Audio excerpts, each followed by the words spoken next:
Sir, KRS ಡ್ಯಾಮ್ಗೆ ಅಡಿಗಲ್ ಹಾಕಿದ್ದು ಟಿಪ್ಪು ಸುಲ್ತಾನ್ ಮತ್ತೆ ಅದಕ್ಕೆ ನಾನೇನ್ ಮಾಡ್ಬೇಕು? ಅಲ್ಲ ರೀ, ನಾನೇನ್ ಮಾಡ್ಬೇಕು? ಇದು ಮೊದ್ಲು ಅವ್ರ ಹಂಗ ಹೇಳಿದ್ರು, ನೀವೇನ್ ಹೇಳ್ತೀರ ಅನ್ನೋದು ಕೇಳದ್ ಬಿಡಿ ನೀವು. ಅಲ್ಲಪ್ಪ, ಕೇಳಿಯಪ್ಪ, ಅವ್ರವ್ರ ಅಭಿಪ್ರಾಯ, ಅವ್ರು ಹೇಳಿಕೆ ಕೊಡ್ತಾರೆ. ನಮ್ಮನ್ನ ಯಾಕೆ ಕೇಳ್ಬೇಕು ನೀವು? ನಾನೊಂದು ಹೇಳಿಕೆ ಕೊಡ್ಬೇಕು ಗೊಂದಲ ಮಾಡಕ್ಕೆ? ಶಾಶ್ವತವಾಗಿ ವಯೋಮಿತಿ ಸಡಿಲಿಕ್ಕೆ ನೋಡಿ, ಎಲ್ಲಾ ರಾಜ್ಯಗಳದ ಮಾಹಿತಿಯನ್ನ ತರಿಸ್ಕೊಂಡಿದ್ದೇನೆ. ಕೆಲವು ರಾಜ್ಯದಲ್ಲಿ ಹೆಚ್ಚಿದೆ, ಕೆಲವು ರಾಜ್ಯದಲ್ಲಿ ಕಡಿಮೆ ಇದೆ. ನಾವು ನಮ್ಮ ಯುವಕರಿಗೆ ಅವಕಾಶ ಸಿಗುವ ರೀತಿಯಲ್ಲಿ ಏನ್ ಮಾಡಬೇಕು ಅದನ್ನ ಖಂಡಿತವಾಗಿ ಮಾಡ್ತೀವಿ. ಅದಕ್ಕೆ ಕ್ಯಾಡರ್ ಅಂಡ್ ರಿಕ್ರೂಟ್ಮೆಂಟ್ ರೂಲ್ಸ್ ಅಂತ ಇರುತ್ತೆ. ಅದನ್ನ ಅಮೆಂಡ್ ಮಾಡೋದಕ್ಕೆ ಪ್ರಸ್ತಾವನೆ ಕಳಿಸಿದ್ದಾರೆ.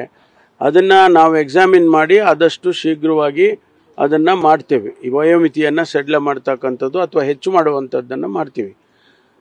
ಈಗಾಗಲೇ ಸರ್ಕಾರ ರಿಕ್ರೂಟ್ಮೆಂಟ್ ಕಳೆದ 2 ವರ್ಷದಿಂದ ಇರಲಿಲ್ಲ ಅಂತ ಹೇಳಿ 3 ವರ್ಷ ಎಕ್ಸ್ಟೆಂಡ್ ಮಾಡಿದ್ದಾರೆ.